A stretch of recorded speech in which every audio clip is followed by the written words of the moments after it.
스마트폰, 카톡, 문자, 전화, 영상통화, 이메일, 인터넷, 삐삐가 없던 시절에 어떻게 연락을 주고받았을까요? 손가락 몇 번만 두드리면 뭐하는 짓쯤은 알 수 있는 현대인들에게 손편지는 굉장히 귀찮은 존재지만 가장 빠른 통신이라고 말 타고 뛰어가는 것이 고작이던 조선 사람들에겐 편지가 중요한 역할을 해왔습니다. 특히 조선 왕실 여성들은 한문 교육을 거의 받지 않았기에 한글을 더 많이 썼고 조선 왕실에서도 한자보다 한글 편지를 더 자주 주고받았으며 공주가 궁궐 밖으로 시집갔을 때 공중어른께 한글 편지를 올려 문안하여 왕이나 왕비가 공주의 문안 편지를 읽어본 후 답신을 보내는 형식이었습니다. 또한 현재까지 전해져오는 왕실 한글 편지는 왕이나 왕비가 받은 편지는 거의 존재하지 않고 비교적 왕이나 왕비가 시집간 공주들에게 혹은 왕실 친척들에게 보낸 것이 많이 남아있는데, 이는 원칙대로라면 소각해야 하는 것이 맞지만 왕과 왕비의 편지를 받은 이들이 친필 원본을 한 가문의 가보로 삼았기 때문입니다. 그래서 사실 아랫사람이 올리는 편지보다 묻어른이 아랫사람에게 보내는 편지가 많이 남아있기 때문에 보는 재미가 있는 편지들이 많습니다.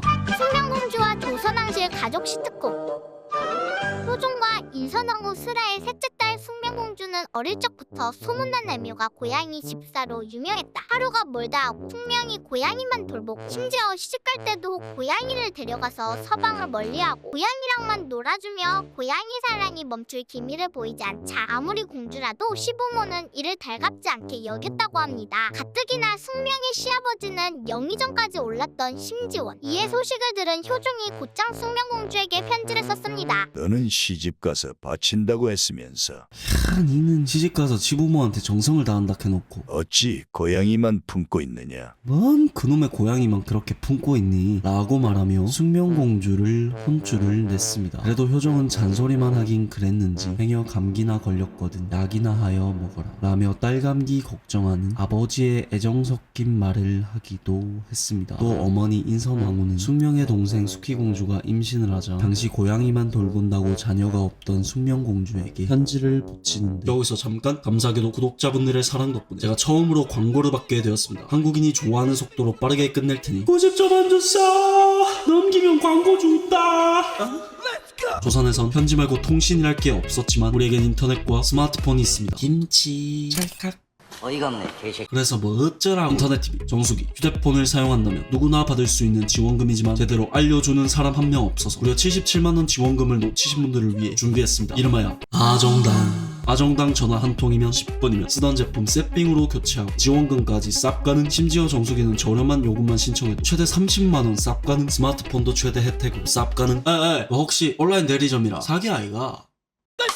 연간 후기 4,000개 이상, 매년 5만 명 가입, 네이버 카페 회원 수만 21만 명, 유튜브 구독자 13만, 인터넷 렌탈업계 부동의 넘버원, 사은품표, 모금표까지 투명하게 공개, 1년 365일 8am, 부터 10pm. 까지 상담 쌉 가는 메인 페이지부터 직원이 당당하게 얼굴 공개. Sigo mais um daqui YouTube channel ulgudo 하시면 매월 100만 원 상당의 구독자입에 되자며 하실 수 있습니다. 물가 오르는 요즘 당신의 월급은 그대로라면 아주 많은 현금, 정직한 요금 추천, 당일 지급, 아정당. 광고 끝? 내가 마땅히 해야 할 일은 하고 있느냐? 네 할 일 제대로 하고 있는 건 맞나? 숙희는 작은 베개에 석가산 술을 놓으니 네 동생 숙희는 임신해서 애기한테 줄 작은 베개에 수놓고 기고 서고 하는 등 낑낑거리면서 기고소고 낑낑대면서 베개에 석가산 술을 놓으려 하고 시방한다고 부수대는데 베개에 수놓고 시방한다고 부수대는데, 너는 어찌하려 하느냐? 언니 너는 뭐하고 있니? 라며 너도 조카한테 줄 베개 수놔놓던가, 아니면 너도 숙희처럼 임신 소식 좀 엄마한테 들려줘 보라며 잔소리 섞인 편지를 붙였습니다. 또 한 번은 숙명의 동생이 시집간 언니가 보고 싶다고 떼를 쓰자 그걸 보고 무탈하게들 있으니 기뻐하며 친히 보는 듯 기쁘기 뭐라 할 말이 없다. 편지 보고 무탈하게들 있으니 기쁘고 여러 날이 되어가니 실로 없어한다. 못 본 지 여러 날이 되어가니 실로 그립기가 끝이 없다. 내 아우는 밤마다 내려갈 적이며 형님 있던 함께 가겠다고 하고 네 동생은 밤마다 찾아와서 형님 있던 곳에 함께 어찌나 가겠다 하고 내려가서 울고 하니 안 된다 하면 내려가서도 울고 불고 난리를 친다. 이튿날 이르러 오면 눈이 붓도록 울고 다닌다. 밤날이면 또 눈이 막 어마어마하게 붓도록 울고 다닌다. 다녀. 너도 아우를 생각이나 하느니야. 근데 넌 네 동생 생각을 하긴 하니? 내게 글어를 적어두고 회답 기다리느라 들락날락한다. 동생이 너한테 글 적어두고 회답 기다리느라 내 방에 하루 종일 들락날락한다. 라며 언니 보고 싶다고 울고불고 난리치는 동생 좀 챙기라는 인선왕후의 잔소리도 볼 수 있습니다. 또 재밌는 건 사실 이때 보호란으로 나라 살림이 썩 좋은 형편이 아니었지만 효정은 숙명을 위해 인경궁 예터에 집을 짓게 하고 수많은 물자와 공역이 들어가 사원부의 비판을 받아도 딸을 위해 꾸준히 선물을 보내줬습니다. 이 편지에서 눈여겨볼 건 왼쪽 편에 숙명공주가 쓴 유일한 편지가 남아있던 겁니다. 글씨체가 참 예쁘네요. 문안을 여쭤보고 밤사이에 기체 안녕하신지 문안 올리기를 바라며 날이 갈수록 더욱 더 보고 싶어 아무런 할 말이 없습니다. 이에 효정은 편지 받아보고 잘 있다고 하니 기뻐하노라. 어제 2가지 세계초를 보냈는데 보았느냐. 면자 등을 이수대로 보내노라. 다른 편지에서도 효정은 숙명에게 애정과 핀잔만큼은 빼놓지 않았습니다. 너는 어찌하여 이번에 들어오지 않았느냐. 너 이번에 왜 안 들어왔어 궁에? 어제 네 언니랑 수키공주까지 폐물들을 많이 가졌는데 내 몫은 없구나. 네 언니랑 수키는 와서 폐물 많이 가져갔는데 왜 넌 안 가져가? 너는 그 사이만 하여도 매우 안 좋은 일이 많으니 내 마음이 아파서 적는다.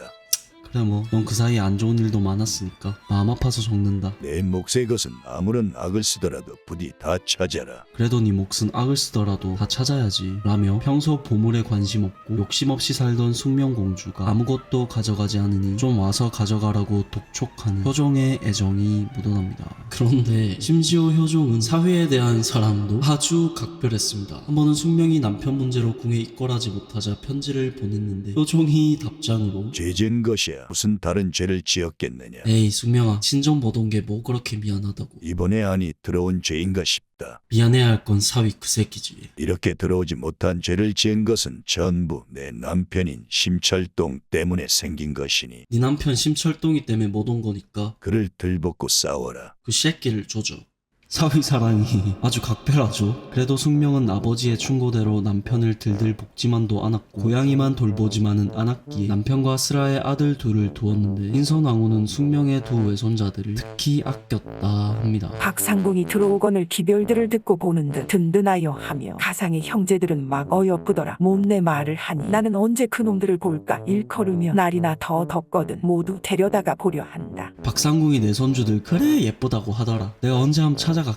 한편 다른 편지에서 숙명에게 자식 교육을 충고해주기까지 했습니다. 여기서 원상이는 숙명의 둘째 아들입니다. 저도 안 좋은 다래끼가 났다 하니 어찌 그런 거 염려하며 다래끼는 심한 것은 머리가 매우 아픈 것이니 어찌 견디는 거 하며 더욱 잊지 못하여 한다. 원상이가 아프다며. 근데 내가 보니까 원상이는 다른 것이 아니라 아우로서 주눅이 들어 그러하니 아무래도 거짓 것이다. 원상이가 하도 형한테 기가 눌려갖고 그 아무래도 관심 끌려고 꾀병 부리는 기다 라며 원상이가 구라를 까고 있다 충고해줬고 조선왕실 가족 시트콤은 효종의 장남 제18대 임금 현종과 한 살 차이 연년생 누나 숙명공주의 관계에서도 이어집니다. 도자의 편지 보고 보는 듯 든든하고 반기며 어제 봉상에서 부채에 두르던 것이 그 누구인가 안다거니와 아무 날이나 따로 볼 일이 있으면 내가 뵙겠습니다. 큰누님 편지 받으니까 너무 반갑고 좋습니다. 언제 한번 만났으면 좋겠습니다. 특히 숙정두 누이에게 한 가지로 말하십시오.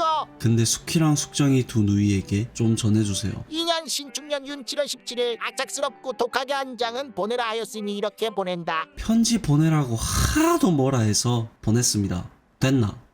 이래 보여도 숙명과 현종은 연년생이었던 터라 오해는 엄청 깊었던 걸 볼 수 있다. 밤사이 평안히 주무셨는지 여쭤보기를 바라오며 오늘은 정이 담긴 편지도 못 얻어보니 아쉬운 마음이 그지 없었습니다. 이 홍귤 7개는 매우 작고 보잘것없지만 정으로 모은 것이라 보내오니 적다고 하지 마시고 웃으며 잡수십시오. 이렇게 귤 7개를 누나 숙명에게 보내기도 했습니다. 또한 현종은 자신의 아버지 효정처럼 딸을 특히 사랑했는데 딸이 셋이나 있었지만 2명이 일찍 죽고 막내 명안공주만 남았기 때문에 현종은 유달리 고명딸 명안공주를 아꼈다고 합니다. 새집에 가서 밤에 잠이나 잘 잤느냐. 어제는 그리 덧없이 내보내고 보고 싶어 무료하기 한이 없다. 너도 우릴 생각하느냐. 이 병풍은 오늘 보내려고 했던 것이라 마침 아주 잘 만들었으니 치고 놀아라. 날이 춥기가 심하니 몸조리 잘하여 기운이 충실하면 장내 자주 들어올 것이니 밥에 나물 반찬하여 잘 먹어라 라며 궁궐을 떠나 시집간 명안공주에게 손수 꽃그림까지 그려 편지를 붙이기도 했습니다. 또한 현종의 아들이자 명안공주의 오빠 조선 제19대 임금 숙종은 어머니 명성 왕후 김씨가 시집간 누이 명안공주의 집으로 향한 후 시간이 지체되자 밤사이 평안하시옵니까? 나가실 때 내일 들어오십시오 하였더니 사위를 만나 못 떠나고 계십니까? 아무리 섭섭하셔도 내일 부디 들어오시옵소서. 오랜만에 딸을 보러 간 어머니 명성 왕후가 딸과 사위를 보고 할 말이 많았던 것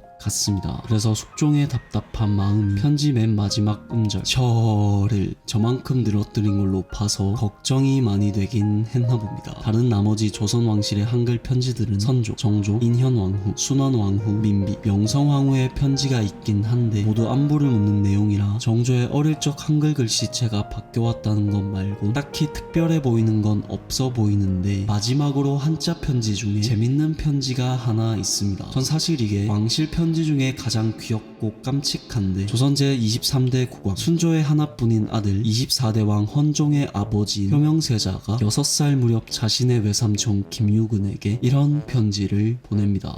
승지 외숙부님 열어보십시오. 편지를 받고 승직에서 밤사이 평안히 보내셨다니 기쁨과 다행스러움을 이기지 못합니다. 여기까지만 보면 글씨가 좀 어려 보이긴 하지만 6살이라고 못 믿길 만큼 의젓하기까지 합니다. 하지만 이후 내용을 보면 두 봉지의 청나라 과자를 먹어보니 너무나 맛있었어요. 나중에 또 보내주세요. 바라고 또 바랍니다. 이만 줄입니다. 라고 써있습니다. 아무리 한나라의 세자라도 외삼촌한테 외국 깎아 사달라고 아이처럼 쪼르는 모습을 보면 평소 우리가 알던 6살 애기가 땡캉 부리는 것과 비슷해 보입니다.